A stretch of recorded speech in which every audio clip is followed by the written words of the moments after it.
इसके पहले वाले वीडियो में हमने कुछ डेट्स देखे थे इम्पोर्टेंट, कुछ वॉर के डेट्स देखे थे जो स्टार्टिंग मॉडर्न हिस्ट्री के डेट्स थे, जैसे यूरोपियनों का आगमन, कर्नाटक युद्ध, प्लासी युद्ध वगैरह वगैरह। इसमें भी हम गांधी जी के इंडिया लौटने से स्टार्ट करेंगे। गांधी जी जनवरी 1915 में इंडिया लौटे। उसके बाद उन्होंने चंपारण सत्याग्रह किया जो 1917 में किया। ये बहुत फेमस था और ये उनका पहला आंदोलन माना जाए या पहला प्रयास माना जाए इंडिया में अंग्रेजों के खिलाफ, तो ये था। इसके बाद उन्होंने अहमदाबाद में मिल हड़ताल में 1918 में पार्टिसिपेट किया। ये इसलिए इम्पोर्टेंट है क्योंकि ये महात्मा गांधी का पहला भूख हड़ताल था। अगर ये क्वेश्चन आए कि महात्मा गांधी का पहला भूख हड़ताल क्या था, तो आप लिख सकते हैं कि 1918 में उन्होंने अहमदाबाद मिल हड़ताल में पार्टिसिपेट किया था। इसके बाद खेड़ा सत्याग्रह जो 1918 में हुआ था। रॉलेट एक्ट 1919 में हुआ था, जिसमें किसी पे शक होने पे उसको गिरफ्तार करने का प्रावधान था, जिसका बाद में बहुत विरोध हुआ। फिर 1919 से 1922 तक खिलाफत आंदोलन और असहयोग आंदोलन चलता है। असहयोग आंदोलन इंडिया ब्रिटिश को सपोर्ट नहीं करने के लिए चलाया गया था, जिसमें स्कूल्स छोड़े गए, कॉलेज छोड़ा गया, लोगों ने कोर्ट जाना छोड़ा और बहुत कुछ था। उसके बाद मुस्लिम लीग की स्थापना जो 1906 में होती है, बहुत पहले होती है। चौरा चौरी की घटना असहयोग आंदोलन के दौरान होती है। चौरा चौरी की घटना 5 फरवरी 1922 को होती है।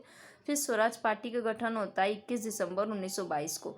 ये कांग्रेस से टूटने के बाद चित्तरंजन दास शायद नाम था इनका, उन्होंने किया था। स्वराज पार्टी का गठन 31 दिसंबर 1922 को होती है। माउंटबेटन योजना 3 जून 1947 को की जाती है। माउंटबेटन योजना जो लॉर्ड माउंटबेटन लेके आते हैं, वो 3 जून 1947 को लेके आते हैं। जलियांवाला बाग 13 जून 1919 को ये घटना होती है। ये बहुत सारे एग्जाम्स में पूछा भी गया है। गदर पार्टी की स्थापना 15 जुलाई 1913 को होती है और गदर पार्टी ने गदर अखबार भी निकाला था और बाद में इस टाइटल को बहुत यूज़ किया गया। इस पे मूवी भी बनी और आप देखेंगे कि जो फ्रीडम का हमारा जितना भी स्ट्रगल है उसमें ये वर्ड बहुत यूज़ किया जाएगा।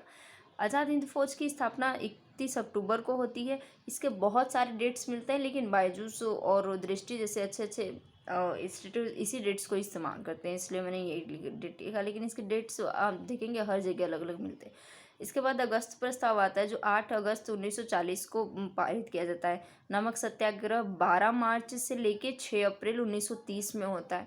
गोलमेज सम्मेलन 1930 में होता है पहला, दूसरा 1931 में होता है और तीसरा 1932 में होता है। इसके बाद पूना समझौता होता है जो 26 सितंबर 1932 में होता है।